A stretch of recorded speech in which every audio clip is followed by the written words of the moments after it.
Alexander, and good morning. Like most of you, I probably flew down here. How many actually came by plane? Yeah. A friend of mine, J.W., doesn't like planes. So he decided to come by a train, and he had sort of a late notice to get here, so he decided to get a train, and the only thing available was a sleeping compartment, so he grabbed it quickly and got onto the train right before it was ready to leave. And when he got to the sleeping compartment, there was a woman in the compartment, and she had also booked it.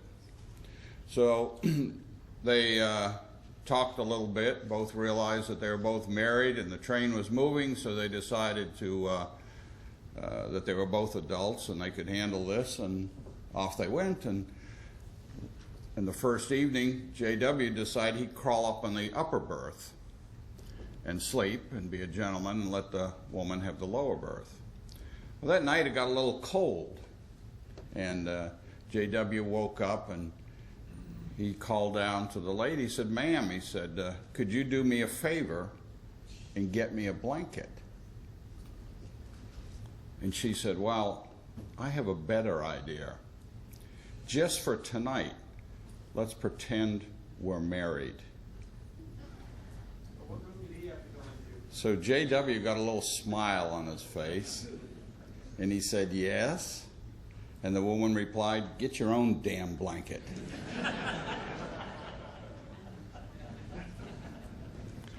How many mechanical or engineers do we have in the audience this morning? Good morning. You guys are usually up early. And architects, how many do we have? Okay, I've made everything, as many pictures and little words as I can for the engineers. I've removed those dreaded psychometric charts and did block diagrams. So if you engineers don't understand what's going on, just please talk to the architects and they'll help you to get through this part of the seminar. As a forensic engineer, I spend a lot of my time looking at buildings that have trouble, and that's how I got involved with the Army. They said, "Why don't we get you information from you before we have trouble?" So I thought that was kind of a novel idea. Of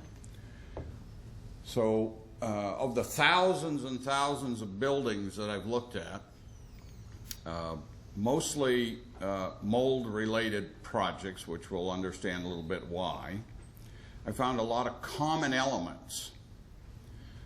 They're usually all designed by architects, the envelope, and the architects use the same detail on every job, and that detail they got from the guy before him, and they copied those details who got it from the guy who used to own the business before them. And those details I see quite routinely on most projects. The HVAC guy is no different. He's doing the same thing. He got the details from the guy who was before him, who got it from the guy who owned the business. So those details are quite old. And then, as an example, Dr. John Gorey taught us how to condition a space in the 1800s. He air-conditioned, or cooled the first space in America. It was over 200 years ago. And for 160 years, that's what we did. And then along came the 1980s, and the engineer said, "Ooh, I got a great idea. Let's vary the amount of air that we blow." So that was our significant contribution to the energy field. And we'll look at that system later on in the lecture here. So the last 10 years, we have made tremendous advancements in building science. And I have been privileged and honored to devote over 35 years of my life with ASHRAE. I started off as a HVAC engineer, and I've always been reminded by the men who taught me the business that if you put an A between the H and the V, you have havoc. And I then went on to become interested in indoor air quality in the late 70s, which led me to bugs, mold, and rot, which led me to water, which led me to building envelopes, which led me back to HVAC. So I somewhat come at this in a little different perspective than other people have. Most of the information I'm going to provide for you is out of a book called The ASHRAE Guide for Buildings in Hot and Humid Climates. It was written by Lou Harriman, and Joe Stiebrick, who you saw on your first day, is the author of the chapter on walls. This is a great book, and I promote it for ASHRAE, a nonprofit organization that I've worked most of my life for as a volunteer. You can get this book, and I'll tell you how to do it if you're interested in it, and I highly recommend it. I know it says for hot and humid climates. It was actually commissioned by ASHRAE for the hot and humid climate, but we're going to look at what a hot and humid climate really is, and we'll look at where it applies within at least the continental U.S. and North America. So I want to take you a little bit through building enclosures. You know, I found as I've gotten a lot older that I was actually born with a quick forgetter.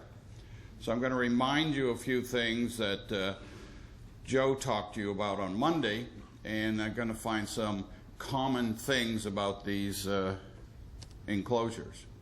You remember the perfect wall, and the reason that it's perfect is that it all connects together. It was designed by a master architect. It was installed by a master contractor. We had master subtrades that put this all together, and everything was connected perfectly, so we have a perfect wall. Of course, we know that doesn't truly happen, so we need to understand what it is we need to do to get as close to what Joe is trying to tell us about these walls. The connections. 90% of the problems I find is when there's any change in the orientation of the wall, the roof, the floor. Anytime something connects, we have a problem. And there is where you need to spend most of your time. Remember Joe talked about detailing, and he had that picture with all the little circles around it. As an organization, when you build something, you need to go out and inspect it. Okay? You only get what you inspect, and you need to know what you're looking for. And if you don't know how to do that, you're in trouble. And if you leave it up to somebody else, by others, it ain't going to get done. I guarantee it. And if you think that everybody on that project has the same interest you have, you're in big trouble. The moisture effects at building corners are tremendous, and they're usually driven by wind elements.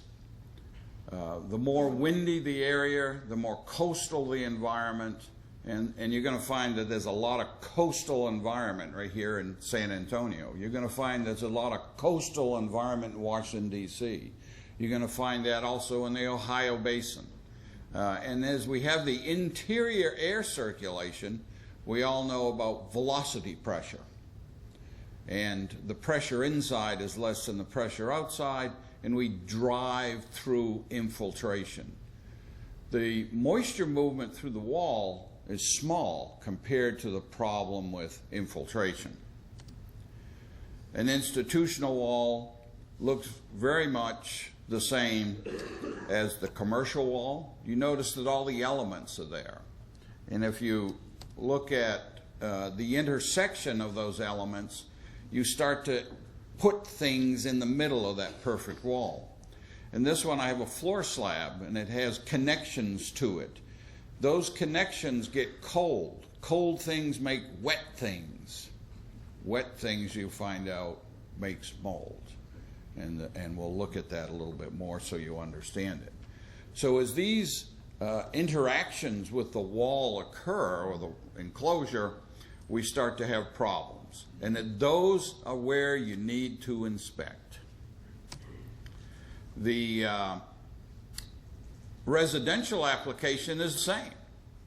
If you look at it, it's a lot of stuff, and there's a lot of opportunities for airflow through the stuff. And when you start to drive a nail or a fastener, or you put an element through it, you have a tremendous opportunity for infiltration, for thermal movement, for condensation, and these are the problems. I have been somewhat successful in teaching people that moisture movement through exterior enclosures is actually energy movement, and that energy movement we pay for.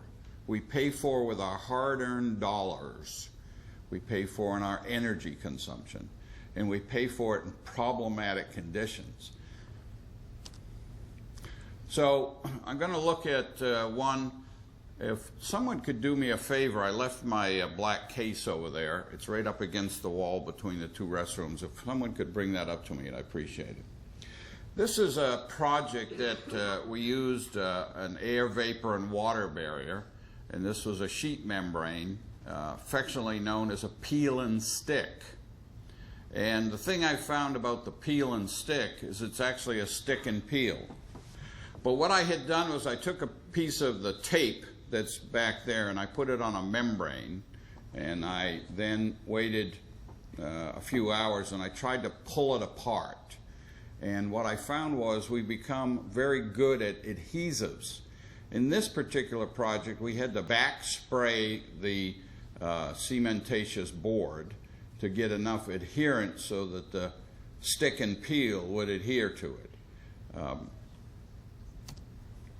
In this particular application, we applied a liquid applied project. This is actually the Fort Polk project that Alexander had referenced. And this worked pretty well, but you got to control it. And every day you have to go out and make sure that the person putting it on is putting it on correctly. And you've probably noticed how people apply these tedious products. They have the cell phone in one hand, and on the other hand, they're going like this. And they're talking, okay? Or they're looking over like this.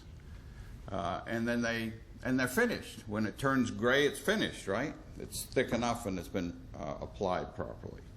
So you need to be there. You need to look at all the corners, the intersections, every day, every moment, every second. And yes, it's tedious, but unless they know that you're looking, they will not apply it properly. It seems to be the lack of initiative that as human beings we all have. We just don't want to do it for some reason. We look for breaks, we look for other entertainment, and we've got a lot of them going on now. We all carry one around in our pockets. So let's look at ventilation air. And we looked at the enclosure, and I've told you, make the enclosure tight. Okay? Inspect it and make sure that it's proper. So if we've tightened the building, the next thing we have to do is we have to provide ventilation air. And mostly we have to provide ventilation air for upper respiratory work that we're doing with our lungs. That's about 3.5 CFM per person. And I would beg to tell you that's probably all we really need in the building. That number, 3.5 CFM per person, has been around for a long time. So ventilation air is important. But ventilation air, we've found, if it's not dried, you're in trouble. In this particular hourly dew point I have for Tampa, Florida, you notice that back here on the shoulder months, as I call them, the outside air coming in looks pretty good. We're trying to maintain about a 55-degree dew point, mechanical engineers dew point. So we start about April and we really start to lose control of that. And all of that moisture, that water, we're bringing into the building. And it's like a pump, and we're pumping it in as constantly as that ventilation air is working. I have a project that I'm working on, and the engineer provided outside air direct to a DX air conditioner, typical to the one you have in the house. And he set the fan to be on continuous. So everything was working really great while the compressor was on. Then the compressor says, I'm satisfied. I've maintained that temperature I need inside. And so the fan continues to run and the ventilation air moves across that cold, wet coil. And pretty soon that cold, wet coil becomes a warm, wet coil. And what do you think happens to that moisture on the coil? It re-evaporates into the ventilation air. And then it moves into the building. Oh, did I tell you that the engineer wanted to make sure that he had enough air conditioner, so he had a 3/4 ton load and he put in a 1.5 ton machine. So the compressor satisfied itself very quickly. And the moisture pumped into the building. And what do you think happened after that? We had mold. And what do you think happened after that? They called me. When they call me, bad things happen. So I said to the engineer, what did you do? Now remember, I've been doing this for almost 40 years. And he said, well, the building was wet when they built it, and it's never had a chance to dry out. It just needs to dry out, and everything will be fine. And we're going to argue over that for a long time. Unfortunately, it's going to cost him a lot of money and a lot of time.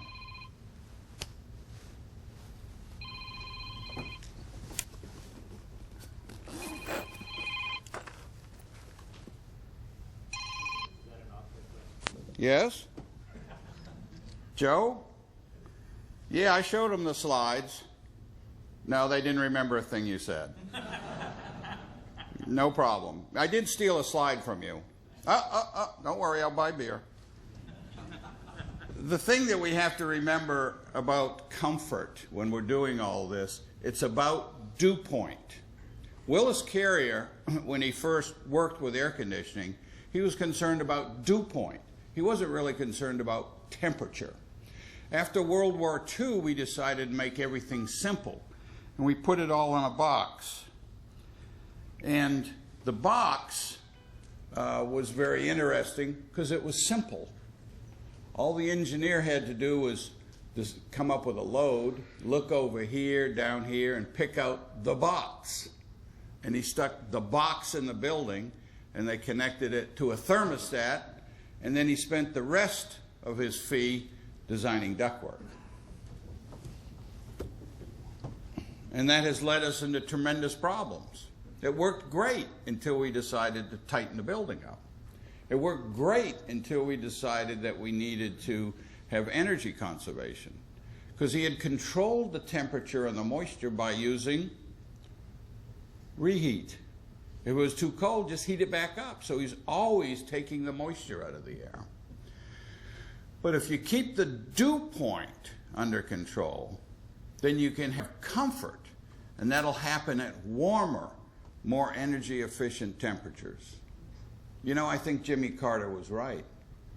We can get to 78 degrees in the space and be very comfortable. I think we can approach 80 degrees in the space and get comfortable. But the mindset is going to be difficult to change the paradigm of the person that comes in from that hot outdoor and wants to get whammed with the cold air. It takes a little time for the body to respond. It typically takes 20 minutes, okay, for your body to respond. And the same thing happens in the wintertime, right? It's cold outside. So what temperature do you keep it inside? 80. Because when you walk in, it feels great. And then you can walk around in your shorts and everything's good. So now let's look at the moisture problem. As engineers, we like to use big terms, so I'm going to try and use a few of those terms. Hopefully the engineer will remember when he read the material that these words come back to. The highest enthalpy, or the total energy content of the air, occurs at peak dew point, gentlemen and ladies, not at peak dry bulb. I looked it up last night. San Antonio, Texas. In the ASHRAE tables, the extreme dew point, and I use the 1% column. People always argue, why don't you use the 2? Why don't you use, well, 1%. How many percent of the time do I want to be wrong? Okay? The extreme dew point, the extreme dry bulb with mean coincident wet bulb is 96 degrees. It's 73-degree wet bulb. There's 89 grains per pound of water in the air, and it's 63-degree dew point. And that's what we design our system for. If we can handle it there, all the rest of the time it'll work, right? I see one guy saying no, but that's the only head I see saying no. The rest of you just don't know, do you? Or you're too sleepy to answer. Well, let's look at the extreme dew point with the mean coincident wet bulb. And you find that in San Antonio that occurs at 80 degrees and the dew point is 75 degrees F.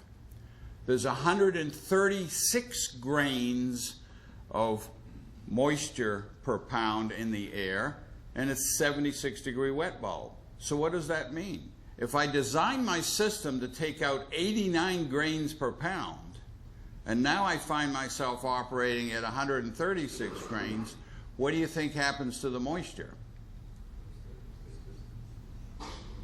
We start pumping moisture back into the building.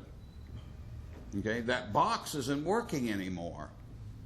And things are getting tough because we asked them to provide more outside air than the 3.5 CFM. So what do? And who would have known of such a thing? Okay, who actually reads those psychrometric charts? So we get poor performance at part load. And when does part load occur? Mostly all the time, right? I showed you the shoulder months. Well, what about at 8 o'clock in the morning? What about when it's a little rainy? What about your oversized equipment? Very good point. What about if all the people don't show up? What if we don't turn all the lights on? What happens now? We're at part load, aren't we? And we'll look at that specifically and what I would recommend for you to consider.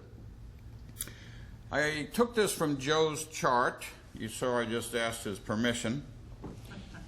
And you'll notice right here, most of the water is right over here in the U.S.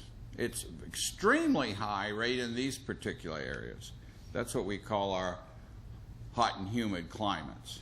Okay, the sustained moisture in the air is extremely high right along here. Does anybody know what that is?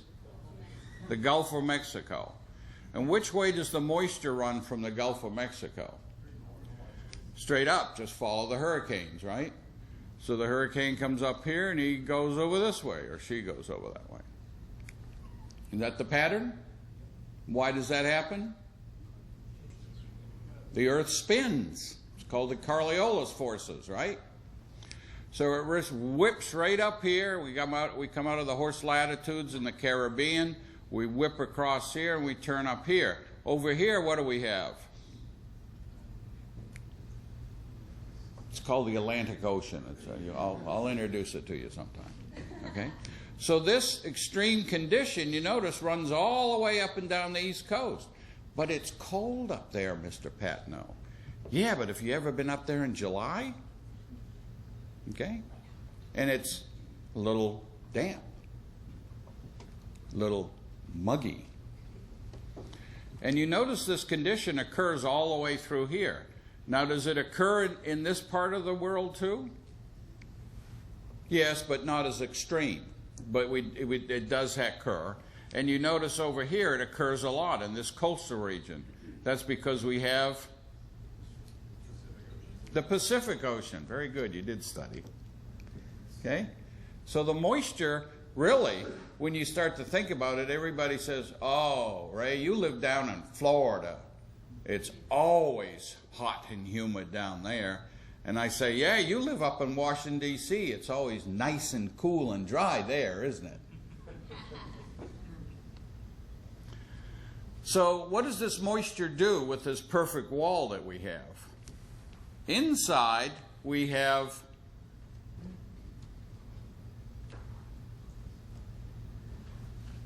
we have people, hopefully. But what do we have in terms of the air? Cool, dry air, right? Because that's what we paid for. And outside we have humid, hot air. Most importantly, the vapor pressure is high outside and the vapor pressure is low inside. So it wants to move through the wall. And it's going to go through the wall.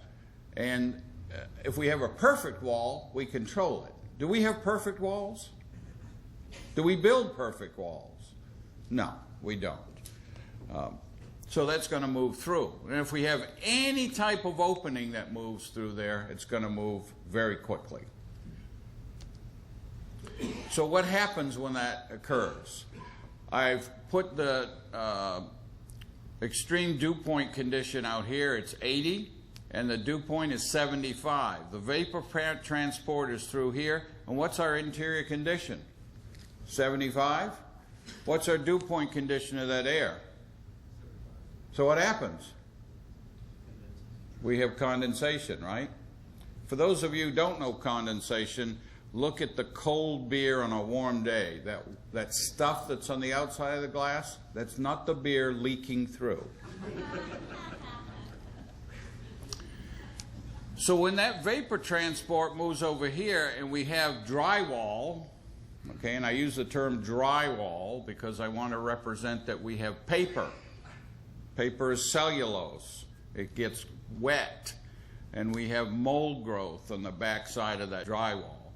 Or we put up an impermeable or very semi-impermeable layer, such as vinyl wall coverings. Okay, so you walk around, you'll see me walking around looking very closely at the vinyl wall coverings. You'll say, what is he doing? I'm looking for the little pink spots. Okay, that's the mold growth and the enzymes bleaching through. It's feeding on the glue on the back of the organic glue on the back of the vinyl, and you start to see these little spots. When they get big, so you can see them very easily at about 4 feet away, you got big problems. Mold is contingent on water activity. A lot of people talk to me and say, oh, it has to do with the relative humidity in the space. If my relative humidity is controlled below 60%, I won't have any mold. Well, believe me, mold doesn't have gills and it can't suck the moisture, the vapor out of the air. Okay, it can't do that. And we'll look at how mold grows. What it needs is water. And the ability of that water to be used by the mold, we call it water activity. And we have a number that we refer to it, and it's about 0.8 is when the water is accessible. And there's a lot of water around, okay? It really refers to when a material has absorbed. You know the difference between absorbed with a B and adsorbed with a D?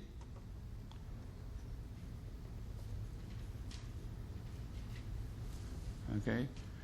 Adsorbed and absorbed are two words you need to look up, so I'm going to leave that for you for homework. I'm not going to give you all the answers. And it's very different from the relative humidity of the material. It is what's biologically available for the mold. So to go around and use pin probes and stick things in, it gives you an indication of the moisture content of the material, but it doesn't give you the water activity level of the material. And a lot of people walk around and try and figure that out. Okay? And they write great reports. And they say, I stick the pin probe in and it's 0.3. And I say, well, it's only a relative expression of what's going on. What's a dry piece of material look like? What is the dry wood? What is dry wood? To us, that's dry. About 0.3. So I say, wow, whoopee. Material is about where it should be. So the mold growth is at risk when that relative humidity in the space stays above 85%. And the reason is because of the condensation onto the surface of the materials. I'm going to show you now why all of this is important. I'm going to talk to you about the enzymes on the mold spore and how it actually works with the surface water and it dissolves food. I'm going to show you that graphically. This is for the architects to read, okay? And then I got nice pictures for the engineers. And we're going to look at the osmotic pressure very quickly so we understand how this organism works. And we're going to learn how it germinates and grows. And then I'm going to show you how it releases the spores into the space. So here it is. There's a material right here. And here's some water. And there's a mold spore. Now these mold spores are what we call, these are close to upper respiratory particles. Those are particles that are 10 microns or smaller in size. The spore, when we look at it, are definitely below 10 microns. And the reason we call them upper respiratory particles is the way that the lung works is that when this particle gets into the lung, it gets into the sac and it can't get out because the little cilia cannot remove the particle and it stays in there, and the only way you get rid of it is you digest it. It's the only way to get it out of there. And if you don't digest it and it stays in there and accumulates, we get, pardon? You get cancer. Okay? And the water is not a great big lake like we were looking at. It certainly is not the Gulf of Mexico. I want everybody to take your hand out like this and rub the top of it. You feel all that wet water that's on there? It's there. Because if it isn't there, you're not breathing. Okay? You're continually perspiring, removing heat from your body. And you do that latently by bringing water to the surface of your skin, and then it evaporates. To a mold spore, that's a lake. Okay? So why don't we have mold all over? Oh, well, there is a little piece right there. Okay, so the spore lands on the water. The water then allows the enzyme to be, which is around the coating of the spore, to be combined into the water. Okay? That then starts to dissolve the food source. And organic material, it loves organic material. It particularly loves cellulose. It loves dirt. So then, once the osmotic pressure, when it builds up out here, goes across the cell wall. So the osmotic pressure inside the cell is low, and the osmotic pressure outside is high, and it moves the food or the nutrients inside the cell. Very similar to us. In fact, mold is our cousin on the planet. You would think it was another particular animal group, but outside of the animal groups, that's the closest thing to us. Because it likes food. It likes water. It needs oxygen. It needs a temperature range from about just a little over 30 degrees to about 120. Sound familiar? And you wonder why there's not a lot of people who live in those other areas, over 120 or below the 30 degrees Fahrenheit. That's where the mold likes to live. Mold's a very interesting character because it recycles the organic material on our planet. If we didn't have mold, we'd be up to here in organic trash. We'd also have no beer and no cheese. I mean, life wouldn't be worth living. So mold is a good thing. And it's everywhere. It's ubiquitous. It's right here. Okay, it's right here. And if it isn't, you might not want to be here. Because remember, it's very much like us. It wants to live where we like to live. We just need to control it. So as the nutrients move into the spore, it germinates, and it produces this filament called a hyphea. Okay, we actually look for these particles when we do mold testing. And the hyphea extend out and reach into the area to absorb more of the food. Okay, it's like little roots of the tree. Then the hyphea, as they start to grow, they create a candida. And the candida sticks up in the air, and on the top of it, it creates a spore. It's the reproductive mechanism for the mold. The candida creates a mat, and then it starts to sporulate, and then you get spores into the air. It doesn't sporulate all the time. It depends on the food source. It depends on the temperature. It gets very complicated, and sometimes you go in and you don't smell it. And we'll talk about that smell in a second. That smells musty in here. But sometimes you walk in and it doesn't smell musty. So in that case that I'm talking to you about, where the engineer designed the outside air and let the fan run continuously, when they turned it off and came back in the morning, it smelled musty. But as soon as they turned it on and let it run for a few minutes, the problem is solved. Okay? And those little guys there is a way that it grows, and it goes out grows colonies. It lives in groups. They're typically round. They'll typically follow the water source, and we use all of this to figure out what's going on. But what's the common thing in all of these that I'm talking about? Water? No water? No mold. Mold releases what's called an MVOC, a microbial volatile organic compound. It's a product of its metabolism, okay, its digestion. It depends upon the substrate and the environmental conditions it has around it, what type of MVOC is released. And we look for these in the space to try and figure out where this stuff is. And it changes with the cycle of the growth of these colonies, and it's odorous. It's what you smell. So when you're smelling that, you're smelling the metabolite of the mold. In other words, you're smelling mold poop.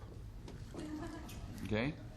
But its concentration typically is very small in comparison to the building VOC load. And what happens is we bring all of this stuff into the building. Okay, the building's doing just fine, and then we have to have all these pretty things that are not made out of organic material, and so we bring in all the carpets and the plastics and the laminates and the formaldehydes, and compared to that VOC load, it's typically low, and that's good for us if you like to live in VOC environments. But then what it does is it sort of has another colony, another mold that comes along, a different color, a different size, a different shape, and that wants the same food that the other colony has. Now see, if we're all the same color and size and shape, we can all live harmoniously together. But along comes the foreigner, and they want the food. And you know what? This is war.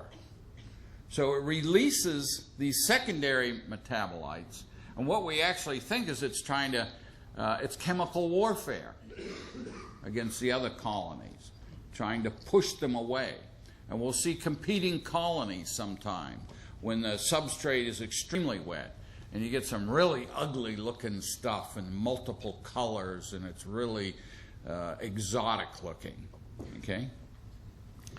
So these mycotoxins we've found to be just that. They're toxic.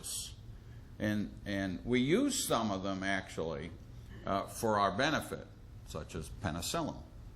Okay? Their concurrent production of these multiple toxins, and of course, as I said, they inhibit competition against the food, and they're having like a little war going on. So what happens is if this starts to stay moist for some period of time, It's that little insidious leak in the corner of the window that you don't recognize for a year. It's the person in the space who has a low immunability to the type of chemical that the molds release, and then they say, something's in my space, it doesn't smell good, I don't like it. And those of us with normal immune systems walk in and go, everybody else is just fine. The little canary in the mind is screaming, and we're saying, you don't know what you're talking about. You need to go home, get well. Okay? And we do that. We actually survey buildings to find out who has some complaints. Now, are there complaints that aren't real? Like, I really need to go home and get paid? Yeah. Okay? So, these mycotoxins that are being produced, most of them are not harmful to us. And remember that the concentration is low.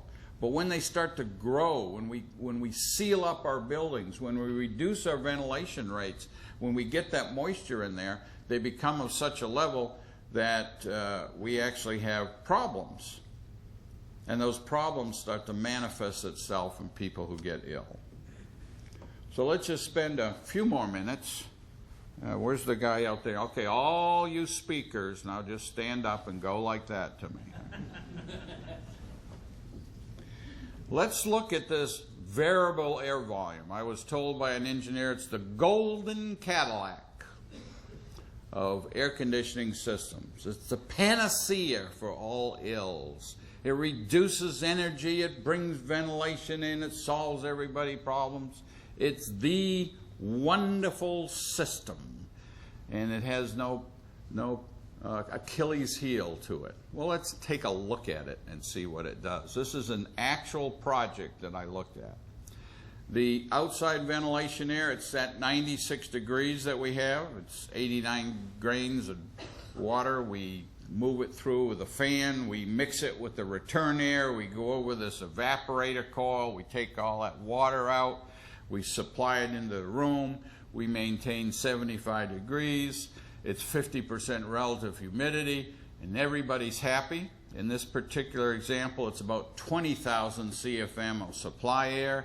The return air is about 12,000, and there's a little more than 7,500 CFM of outside air, and everybody's happy.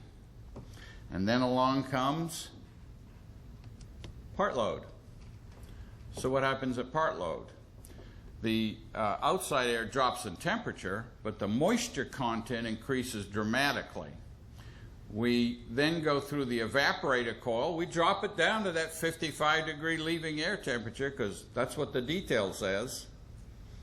We supply it into the space, but now the space has become a little less sensibly loaded, so the VAV box starts to shut down. And then we have about 10,000 CFM. Maybe it's a little cloudy outside. The sun's not so hot. And we got that same outside air because we got to get all that ventilation to people. We got about 2,400 CFM of outside air. We maintain the 74 degrees in the space, right about our 75 that we want, but the resultant relative humidity is 61.4%. And the occupant says, I'm uncomfortable. It's a little sticky in here. It's muggy. So what do? They turn the thermostat down. Now the VAV is set at a minimum set point. So the air keeps going. And they keep turning it down till it gets to 70 degrees in the space, and then what happens? The heating comes on. Now we heat the space up. Now they're really uncomfortable, and they cycle back and forth, and the complaints keep coming in, and the energy is being sucked up like crazy, and everybody's uncomfortable. Fantastic system. The Cadillac, the golden Cadillac. So we looked at this and said, well, we need to do one thing very important. we need to control that outside air. In this particular example, and there are many different ways to do this, but in this particular example, we used a direct expansion control of the outside air. And the reason we did this was we wanted to use the condenser heat to reheat the air. So we took the outside air, we dropped it down to 52 degrees, removed the moisture, used the condenser heat, reheated it back up to 75 degrees. We're running about a 28 COP at this point with the DX system. Are we using more energy? Yeah, we are. But we're going to get rid of that moisture, and we're going to control it. You can't have everything. Of the 3 things you need, you can usually only have 2. So then we take a return air, we go through the thing, we come back out, and everybody's happy. Well, we already did that, Ray, with the other system. Why do we need to do this? Well, let's look at it at part load. So at part load, we do the same thing. Our temperature's dropped, our grains are back up. We come out into the space at 57 degrees supply air temperature, but the room resultant is 74 degrees, but look at that relative humidity, 46. Now I'm here to tell you that someone with loose clothing on, 74 degrees and 46 relative humidity is going to feel cold. They're actually going to be uncomfortable. Okay? So what do? Well, you have decoupled the outside air, so now you have lots of choices. You can go over here to the DX system, and you can raise that 52 degrees, save energy. And then you can raise the relative humidity. You don't affect that dry bulb temperature. The dry bulb temperature is controlled by that cooling coil right there. So now you have, the first time, you have 2 thermostats. You have one for the temperature and one for the moisture. Now you got to look for the balance point. You set it up here, and then everybody says, I'm uncomfortable. I usually say, let them suffer for 3 days. And on the 4th day, raise the temperature up. Then start bringing your relative up and see if you can get to 78 degrees and 48, maybe 49% relative humidity. Maybe you can push it to 80, but give them 3 days to adjust, because we can only remember for 3 days, right? That's why I showed you the wall sections. This is the 3rd day. So the important point here is that, remember, it's a system. It's not just a unit, mechanical engineers. The habitable space that we live in is actually a plenum. It is the plenum of your ductwork. And if you don't control the plenum, if you don't control the air leakage in the plenum, you're not going to be able to control your system.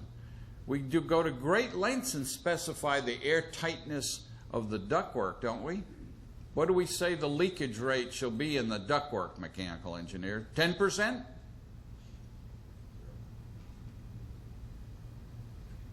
5%? 0, right? We don't want any air leakage through there. So what about our windows and our doors and our walls? What's the acceptable air leakage rate through there? 0.3? 0.5? 0.10? Or did you even account for the air leakage rate in your calculations? Okay? Remember, it's a team effort. Engage the architect. Architect, engage the engineer. You now have more information than most of the mechanical engineers do about what they're doing. Okay? And then control the outside air at the source. Let's very quickly go through building air pressurization. I have been lobbed big grenades on this one, so I'm going to throw it out for you guys. But the air barrier is an assembly to control the unintended movement of air into and out of the building enclosure, into and out of. Okay? So we need to look at what is that barrier doing for us. If you had a ductwork system and it had a leakage rate of 10%, particularly your return air, wouldn't you account for that in your HVAC loads? Or would you just say, nah, that's not important to me? Okay? Of course you would. So the answer, the true answer, and somewhat complicated, is in ASHRAE Fundamentals Handbook. It's in chapter 26 and chapter 16 and 26. And what I'm going to do is I'm going to tell you that most of those chapters are going to deal with wind pressure, stack pressure, and HVAC pressure. And it's typical that I've seen calculations don't occur like this. They typically say, oh, I'll give them an extra 10%. Some of them say 1 CFM more than exhaust. It's a positively pressurized building. I go into buildings and the wind blows me out of the building. I go into buildings and it sucks me back in. So you need to determine the air leakage rate. Of course, you guys have an air leakage rate, and you set that at 0.25. At 75 pascals, but you have an air leakage rate. All we got to do is think about converting that around, and we'll do all right. Okay? So, quick check. This is a pull it out of the pocket check. I'm going to assume that the building is 5 stories or less, negating the stack effect. The floors are sealed so that there's no stack effect. There's no openings between the floors. I got no atriums, no stairs. And there's no adjoining obstacles adjacent to the building, such as other buildings, tall trees, all that sort of stuff. I've taken away all the assumptions that are built into the chapter 26, and I've stripped those out of the formulas. But you know, decently, you need to go through it and do it, but you can check it. Everybody likes to check, right? 600 CFM, 400 CFM per ton, 600 square foot per ton, things like that. Okay. We're going to use Bernoulli's equation. Do you remember Bernoulli? He was that great sailor who discovered America. I can't. Okay. I'm going to take my dynamic pressure in pascals, which is N. Of course, I've stripped away those common functions that I would find in Bernoulli's equation on either side. Now I need to look for the fluid density in kilograms per meter squared, and I've given you a few of them here at 20 C and 35 C. The reason I'm working in C is because most of our air pressure calculations are in a mixed unit, CFM at 75 pascals. Okay, and then I'm going to have to change my velocity to meters per second to make this work. And you can go to the ASHRAE tables and find out the average wind velocity in your area, or you can measure it with a wind station. Okay. You look at the flow, the infiltration flow. So Q sub N would be equal to the flow rate at 75 pascals. I'm going to reduce it to whatever pressure I determine that I have for my wind velocity. I'm going to take the square root of that. I'm going to take my CFM per square foot, and of course N is the dynamic pressure. It's a very simple calculation here. And then I'm going to determine my infiltration by looking at what is that pressure that I need to overcome on the building at the pressure of my average wind velocity. And I say average because you can look at it at 0, or you can look at it during a storm event or a wind event. And I'm just saying, what's an average velocity for wind? And is it going to average is just that? There's going to be some lower and some higher. And then I'm going to have to determine the surface area of my envelope. And if you remember Joe's presentation, you need to look at the wind flow around your building, and then compare that to the remaining ventilation air in the building. And that'll give you an idea of whether you have enough pressure to pressurize the building. And if the number is really big, the door is going to blow open. And if there is an adequate number, the door will go in the other direction. Where can you get more information? I recommend that book at the beginning. You can get it from ASHRAE in Atlanta. And you can go to ashrae.org. I guess I can get rid of the triple W's now. We go to ashrae.org and you can look up the book. This is another great book, which is a humidity control design guide for commercial institutional buildings. Read that. It'll tell you actually how to determine the moisture load inside of the building. And the design guides for hot and humid climates, I recommend that. If you're living in any of those areas where we have rainfall, I showed you on the map, that's where you need to go. Thank you for your time.